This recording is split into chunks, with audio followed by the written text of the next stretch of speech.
Well, I don't see the point in waiting any longer, so let's bring her out. The star attraction, the one you came to see. Ladies and gentlemen, the one, the only, Miss Judy Gold.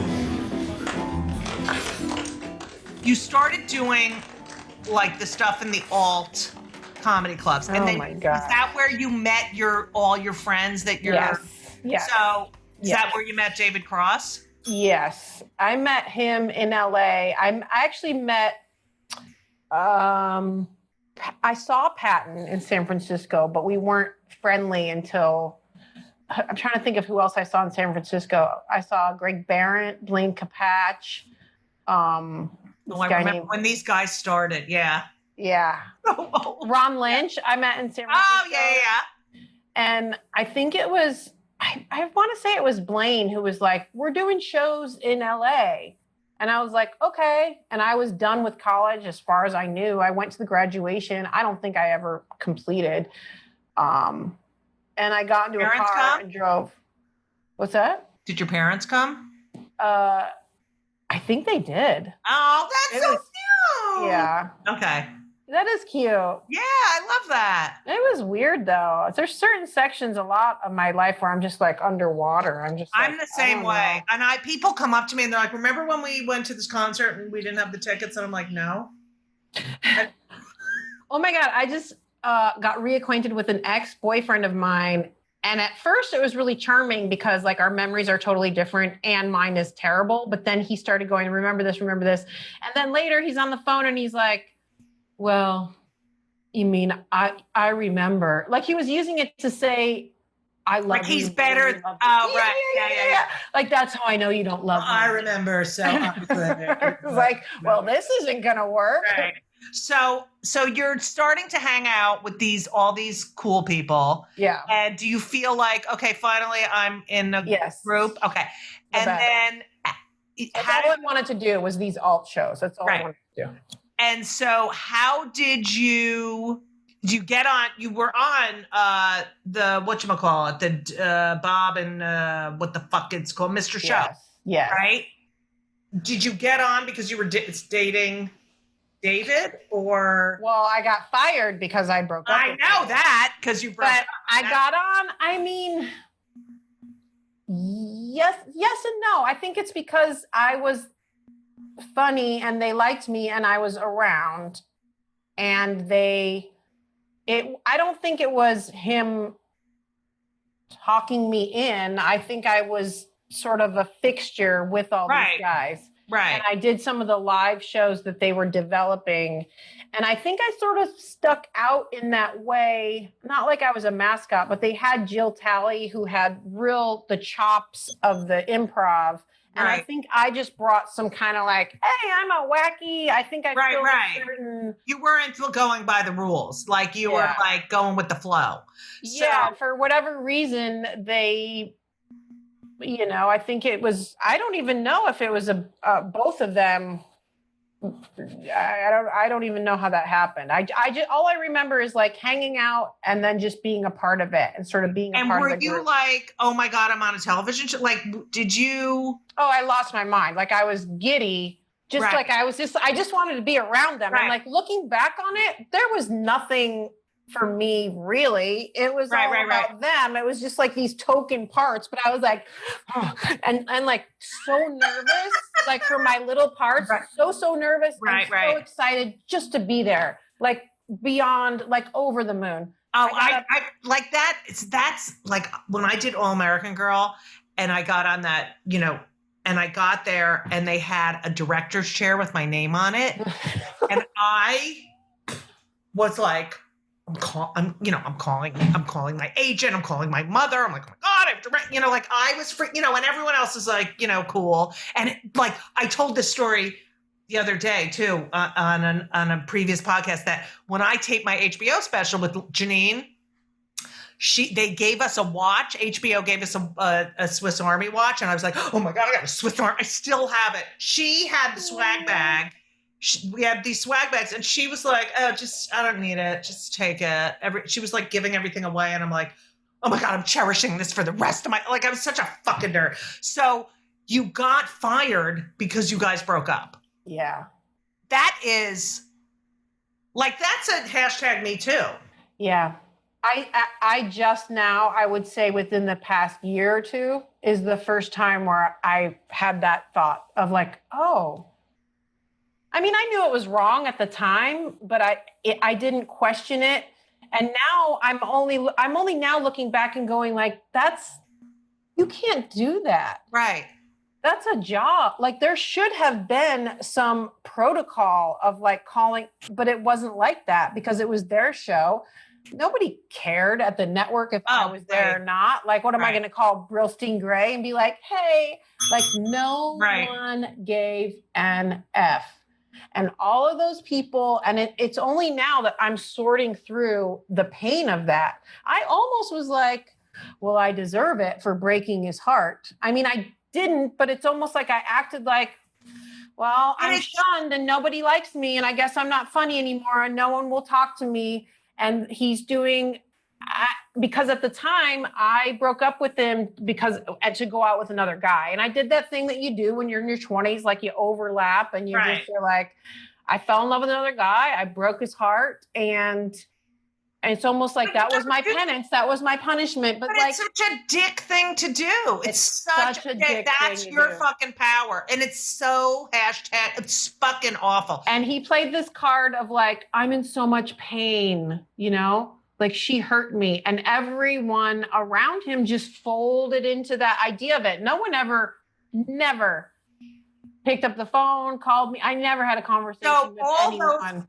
All those people, did they all take his, I mean, I'm sure they took his side because he's got the fucking TV show. 1000%. They just went on like without me as if I never even existed. So awful. It's so awful. It's so painful. So you go with the new guy. Yeah. But of course I was in the whirlwind of like the new guy. So I was like, oh, I have this now. Yeah. Did you feel it in your career? I mean, or you're moving on because you did Larry Sanders. Yeah. I mean, did you get a job right after? Or was there a period of like, at this point, are you able to go to the clubs and do your shit? Or are they all there like, was it? No, they all acted like it didn't happen. Like I did a thing with them recently. And again, because so much time has passed, I have like a total affection for all those guys, but we were on this Zoom and I was like, I had this memory like you do when you've had enough time and space where I was like, I still feel the pain. I'm like, that's totally unresolved. And we never talked about that. Like, so interesting.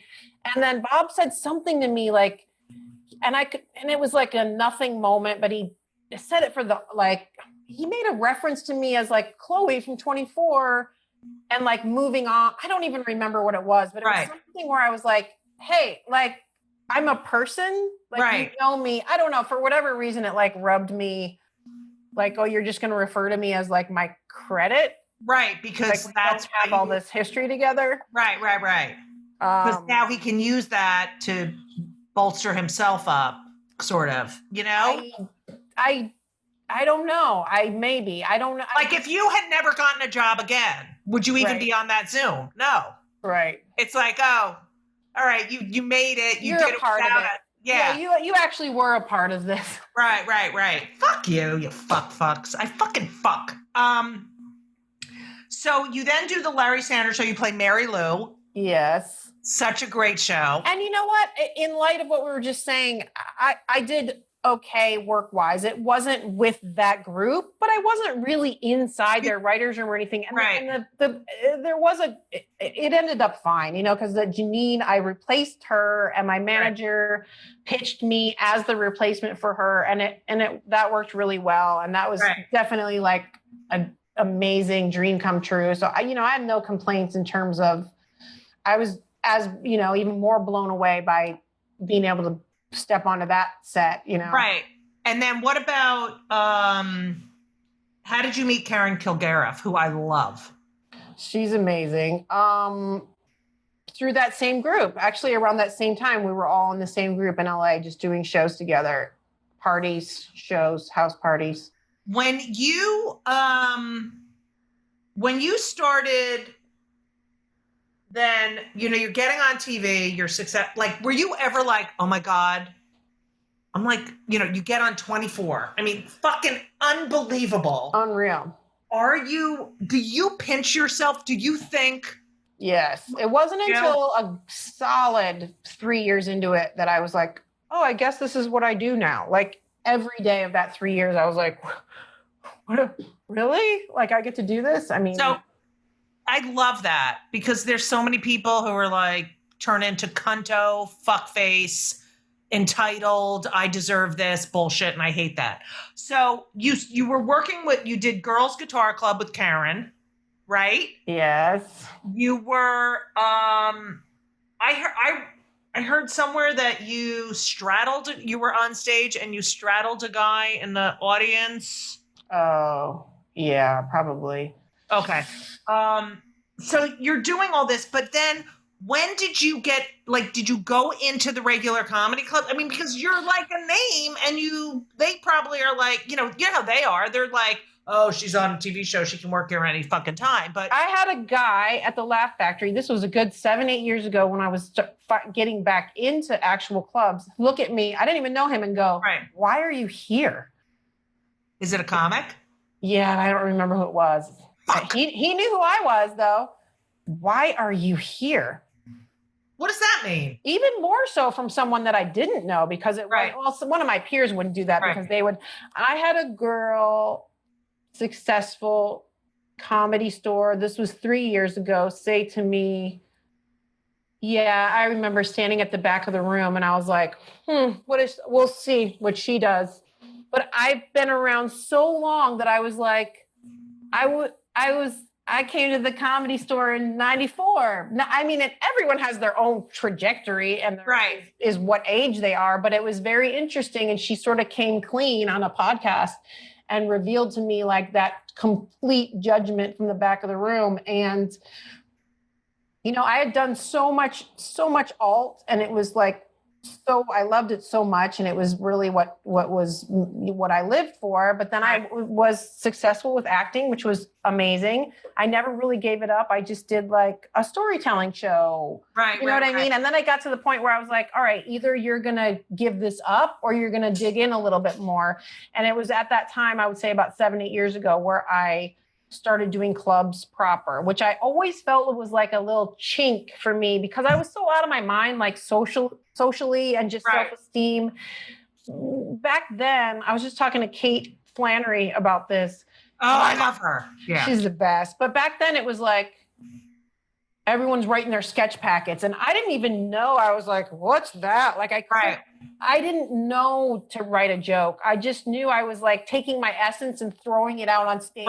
Like I would get laughs and there would certainly be things I would repeat, but I was on this tightrope of whatever. That was just the way I did it. It was very experimental. So it was only when I became a full-grown adult that I realized the actual work of it and the craft. The equation of it. Yeah. The craft of it, the equation and the clubs way after the fact. And I kind of did have no business, but like way after the fact, I'm like, I'm going to do a weekend. You know what I mean? Right. It was the weirdest. Like I did Side Splitters Tampa, probably 10. Oh, I fucking hate. Girl, first of all, this is what a mind warp it was because I had gone back and done it again and sold maybe half the tickets. But when I first went on the road proper, 24 was just going off the air. So I packed the place. Of course, yeah. And what's his name was like, thrilled to have you. And he did this gaffe where he goes, I'm actually going to pay you all your money. Or he did something with me where he was like, I'm going to pay you. Like, and I'm like, yeah. And I just sold out to the back of the walls. And I remember the energy of like my middle and my host, and they come off, they're like, that audience is really weird because they're just sitting at home watching TV.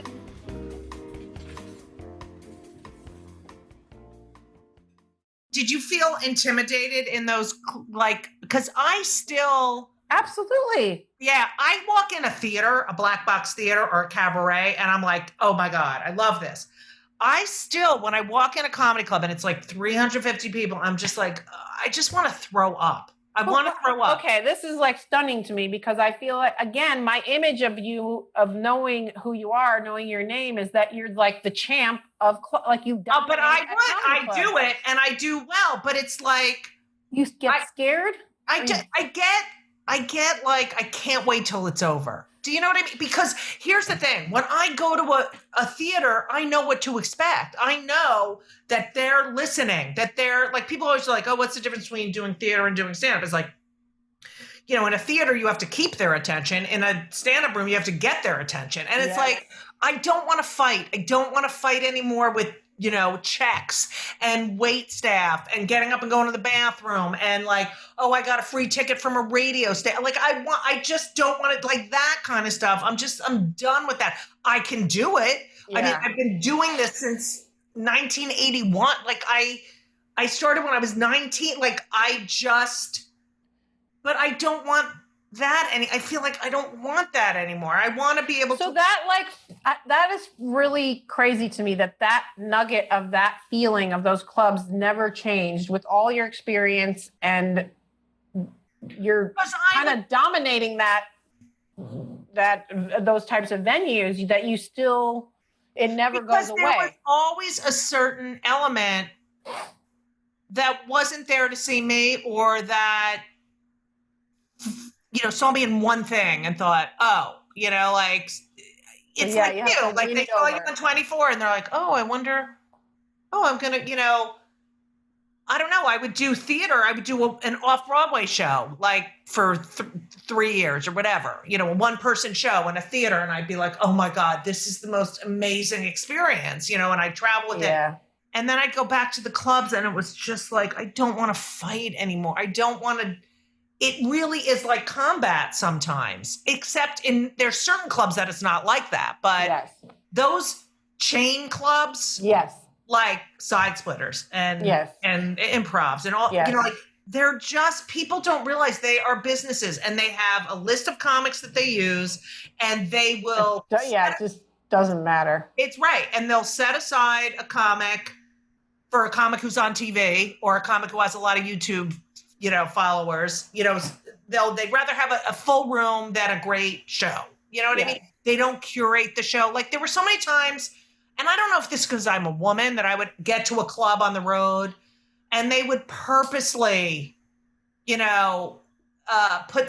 it more difficult for me because I was a headliner, and they put on some fucking filthy local guy to make it like, oh, you think you're so fun. It was not all peaches and cream. It was, I can do this because I have worked my ass off, but don't book me so you can jerk off in the back of the room because like, oh, I made it hard for her to follow the, you know what I mean? It's happened, like a music act, they put I mean, don't you think what you're describing, the bigger picture, is like having to break through? Like you're at the forefront of having to break through the system, but at the end of the day, the system is faulty. Right. It is. I think it is. I mean, now I can go where I want to go. And a lot of those places are like, no, you're too old. I don't know. I mean, look, no one, my audience is not going to come to a Friday late show. Like that's the other thing. There were shows that I would never do. Like my audience is not coming on Friday at 11 o'clock. It's your fucking local, like, oh, my friend, my buddy's a bartender at a comic club. But you know what I did? Like the staff would always laugh. And that's how I knew I was funny, because they've heard everything. You know what I mean? So are you still at the Comedy Store? Yes. I mean, right before COVID. I loved Mitzi. She was so good. I never met her. I was like so alty. She would have loved you. Really? My fear, my issues is I'm like, she would have dismissed me as like, alty, like underdeveloped. No, she, I don't know. She gave me, when I got there in 92. Oh my God. I wish I was there, like seeing you there and oh her my seeing God. you. She gave me the belly room on Friday nights at 8:00. Oh my God. She gave me a fucking space for me to go do whatever the fuck I wanted to do. I loved her. I wish I was there. And Paulie's such a fucking dick and a half.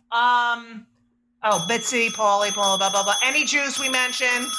So, all right. So I have to, since I am a proud member of the LGBTQ or STUV XYZ community, so you are known as a bi. Yeah. Now, that face, do you, I don't like it. The label, but yeah, but I support it. Like I also because of my age, and it's like. So is it that I'm so curious about, because I'm such a les. I'm like curious about it too, man. I'm a Kinsey 6. Like I mean, I love men. I'm not like that kind of lesy where it's like, oh, I love my father. I love my sons. I love God. I have so many straight guy friends. I just don't want that thing near me. Like it grosses me out. Like it's an unnatural thing. So when you're bi, right? Yeah. It's sort like, I mean, I know there's because of my age and my generation, and I've explored it, but I need to talk about it more than I have, or I do, but I mostly am like, I don't even want to think about it, but go on. But would you be open to having a relationship with a woman? I have a fantasy that I'm going to be like Meredith Baxter Burney, and I'm going to meet a woman. She's the best. She's the best. I'm going to cry right now. I have a secret fantasy that I'm like, maybe that'll be me one day. But the thing that scares me is that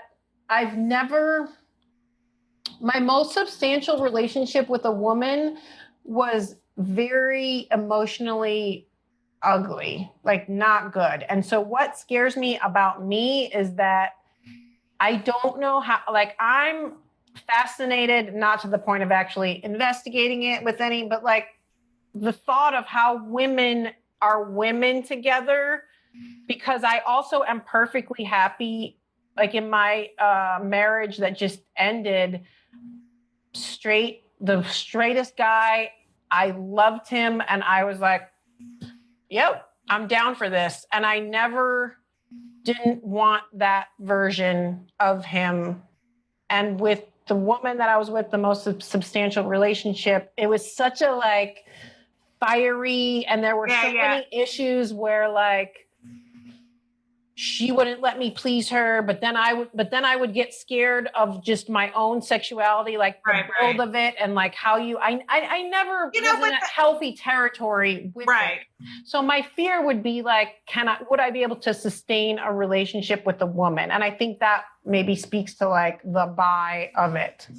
It's also the constraints that, you didn't have, maybe you just met the wrong woman. And that's what I don't know. And because if it was a guy, you'd be like, oh, okay. Right. But like how much of that is a society, like a pattern where I'm like, I just get through this part of it, but I'm still really into this person. Right. It's just, I know it is interesting because I always say, God, it would have been so much if I could be straight, because I am sort of like, don't want to I'm so guyish in a way, and everyone can scream at me and write me letters and gender and cis and fucking whatever. But I am like, I don't want to talk about the problems all the time. I'm like, okay, yes, I'm sorry. Like I used to do this joke about how I'd go to therapy with my ex, and it's like she would cry and I would apologize. Like that was the entire therapy session. And I'd be like, okay, yep, I did do that. Sorry. And like looking at my watch, like, okay, yeah, I'm horrible. Yep. Okay, let's go. What does that mean? Break that down for me. But it was just like the guy who didn't want to talk, Yeah. It's like, oh, can we just move on? But I have to tell you, as a les, it's the person. It's just the person. And you're either attracted to them or not. And I mean, except for me, I don't want that thing there. I like, ugh. Yeah. You don't feel like I have so many lesy friends who are like, no, I don't mind the penis. Then I'm like, you're kind of bi-ish, you know? Because I really, I don't know, having sex with a guy, I felt violated. Isn't that weird? And he was a very nice guy, but it felt unnatural. But yeah, that is weird. Yeah. I mean, at this point, like I would say right now for me, because I'm divorced a year, the thought of any of it, I'm just like, ugh. If I think of a penis or a vagina, I'm like, yeah, it's just socially not distance. Yeah. I'm good. I just want to be with myself. Like, stay away.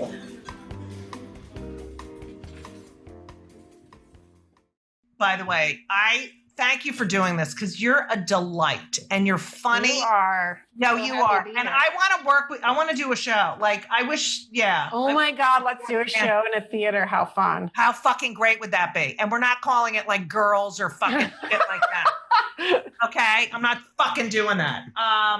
Plus, you're really cool. Plus, now, did you ever take acting, like formal acting classes? I did it in high school and when I was a kid. I tried a couple of times here. So fucking natural. Your acting is it's so organically, Hey, thanks, I think. Yes, it's so great. It's called jealousy. And that you get to play different characters, like that you're not. I'm always good. This is like a very healing podcast for me. Thank you for saying that. You're right. I've had a really great run with it. You are, and you're great. You're like a good person, and you're not a fucking cunty, like entitled. And I don't know. I'm always like, oh, let's write a part for Judy, where it's like, hey, I'm really tall, I'm loud. Hey, what's going on? Okay, see you guys later. Funny line, bye. Like that's me, and I'm so sick of it. But you get some really juicy parts, and it's so great, and people love you. All right. Do we have to do a show where you're like the shy, tiny I'll do that. Who barely talks? Just right. I could do a little. It's so. How fun would that be? Oh my God.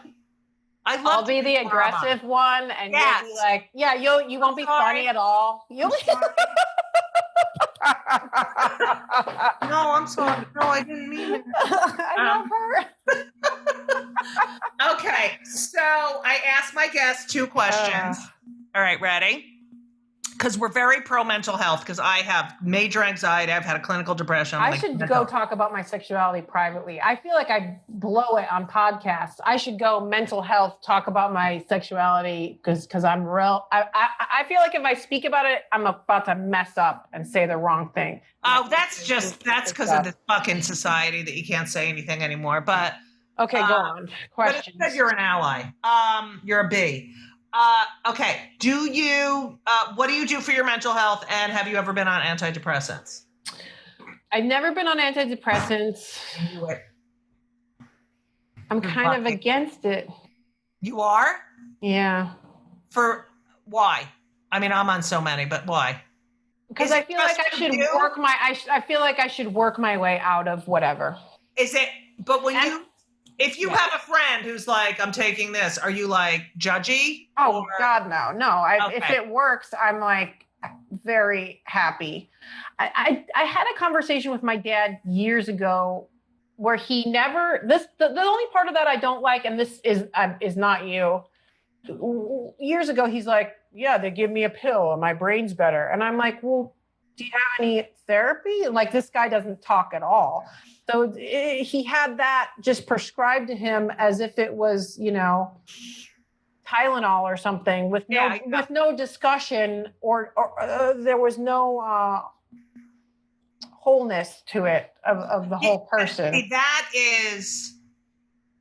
That's a psychopharmacologist. I mean, those are people who just say, oh, you feel like this? Here's a drug. I have been through so much fucking therapy, and I had a very bad clinical, like I couldn't even talk. It was like completely, all my bloods were weird. It was weird. So I know that I actually need it. And I also do other things. Like I meditate, I play the piano. Like I do shit And that when you're like proactive and you know like what you're taking it for and what it's doing to you, like that, I think is a magical thing. If you can, but that's not right. I hate when that is, because you have to realize when you go to a doctor like that, that's the only way they treat it. If you are a psychiatrist, and they're horrible in they talk to you for like 5 minutes. They're like, and then do you feel anxious? And okay, and when you do this, and it's like, okay, here you go. Here's a prescription. It's like, yeah, I get that.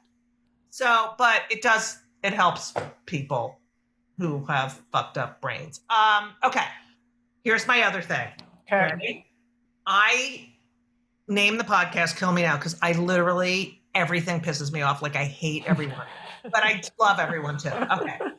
So what pisses you off more than anything, like makes you fucking crazy, like you want to fucking punch someone's face? Oh my gosh. Yeah. I don't know, man. Really? Okay, you need to get in touch with your anger. Well, here's the thing. My stand-up has been a journey, next podcast, a journey in discovering my own rage.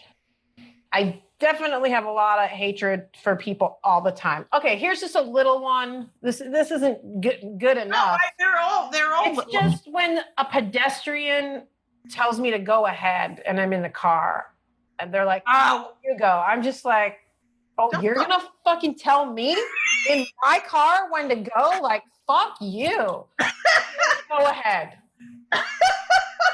Tell me when to go. That's a really good one. I hate that too. Or, you know what? When I'm parking and someone decides to come over and be like, "Oh, you're okay." It's like, I know where I am. I know I'm okay. Like when they try to come over and do the like you're landing a plane. Don't help me. Yeah. It's like, I know how to fucking park, asshole. I don't need you fucking coming out. Like, get out of my life. I have this overzealous like dog groomer, and he's like, have you brushed? Like, he gets too much in my business, and I'm just like, don't try to sell yourself on behalf of, like, I didn't ask you. Right. Do you want teeth brush? Like, no, do the thing I asked you to do. Don't like. And it's sort of judgy, like. Yes. Yeah, I hate that. Under the guise of you're gonna help me, like, stop talking to me. But see, I'm the person that just like in the moment, I'll just be like, okay, like I definitely suffer from too nice, but I'm learning. And stand up was that was a big psychologically for me, because early on in the clubs, not the alt rooms, I would give over the reins. I'd be so reactive. I'd be like, oh, what do you think about that? Like, that's. I went to get my car, the oil change, right? And the guy comes out, he's just like, the stomach is over the belt, and he's wearing a mask. Everyone's masked here and everything. And he has these 2 air filters, right? And and I just needed an oil change. And he's like, the dashboard said that you have problem B127, and that means the air filters. And the air filter was white. It was white. It wasn't. And I go, and he's like, and he's showing me, and I go, he said, so it needs the air. And I was like, okay. Like, I just said, okay. And then I get home, $150, right? I get home and I call Elisa, and she's like, I took it in March, and they changed the air. And I was like, it was white. It was fucking white. And I was just like, and they act like, I'm going to help you out. I'm really helping you out. So, but can you use your eyes and look at the thing? And I was thinking it looked clean. But he showed it to me, and it was like this thing where since he was showing it to me, he was proving that, you know what I mean? And I was like, oh, I guess it's supposed to. It was so, and I'm like, I hate myself. And now I want to call him and go, you know what? I looked on my last thing, and I had him done 3 months ago, and fuck you. But Oh, I'll tell you one little thing. It's not it's actually, you just reminded me, it probably is my own behavior. This guy, I think this shows me as a psycho, quite honestly. Because you know how like the little things in COVID, like the trip to the pet store. So I'm like, oh, this is luxurious. And I'm like, the guy, really good salesman, starts like upselling me. Oh, you should try wet food. My fucking cat does not eat wet food. Like the cats need more water. Like they actually don't get enough water. And I'm like, oh, really? And like, he really cares and he's engaging with me. He's like, well, you should get your cat like a fountain. I was like, great. And I love I just was like, oh, he's helping me. I got something special for my cat. My fucking cat is a maniac. He's huge. I got him in the divorce. Ceramic fountain with 2 pieces. He's looking at it. He's stalking it. I'm like, he just needs to get used to it. He's going to love it. It's a cat fountain. He knocks it off like, fuck you, fountain. And I was like, I go to take it back. I know I'm in the wrong, and this, I'm proud of myself because I'm expressing rage, even though I know I'm in the wrong. And I get there and I'm like, hey, I need to return this. And he goes, oh, we can't, like it's COVID times. We can't return it. And I go, why don't you just throw it in the fucking trash then? I go, you sold this to me. This doesn't work for me. Like, I want my money back. He goes, no, you can't. And I go, just throw it in the trash then. And I left it there and I walked out. And I felt really great. And I never do shit like that. I felt really great. And then I was like, whoa, that was crazy. But I feel fantastic. And then like 4 minutes later, I was like, so bummed. I was like so shamed. I was like, how you left that perfectly good. You could have given it to somebody. You could have taken it to a shelter. Like, you fucking idiot. Like, why did you? Oh, nice stand you were making. Because I felt like so helpless. I was like, okay, I'm COVID crazy. But also like, I need to express my rage because I don't really. But oh my God, will you be going to that pet store again? No, I avoid it now. Okay, great. All right. Whoops. Well, I can't thank you enough. Thank you for having me. Oh my God, you're a delight. Tell everyone where they can find you. You have you have a lot of followers. I'm enjoying my Instagram. I do a news show. It's Lynn Rajskub, my entire name on Instagram. I just got retweeted by Stephen King yesterday. You did not. I had a viral tweet, like almost 80,000. That's insane. I had a viral tweet yesterday. My God. It's exciting, right? But it's a clip from my news show from IG. And I think that's why, because he retweeted it. He likes me from 24, from years ago. He's a Chloe fan. Oh my God, I'm so excited for you. Right? Isn't that great? Yeah, it was nice. It's nice. Okay, and spell your name so everyone knows how to fucking spell it. Mary Lynn, MaryLynn, last name Raj, it sucks, SKUB, Rajskub. Rajskub, but no one says it correctly. No. Yeah, I wrote it. Changed it. Had I known I was going to get into this business, I would have changed it. Yeah, whatever. Judy Gold, baby. Thank you. Great name. You're great. I know, and it's my real one. I cannot. You're the greatest. I love you. I love talking to you. I love you. Thanks for having me. Oh my God, let's do a show together after COVID. Hilarious. You're the soft one and I'm the aggressive one. Yes, I'll do it. I'll do any sketch where I am like. Or we could just make it easy and do stories and share a bill and go easy breezy. Yeah, we could do that. Or we could do a little video where I'm like, okay, all right. Really funny. Thank you so much for listening to part 2 of Kill Me Now with Lynn Rajskub.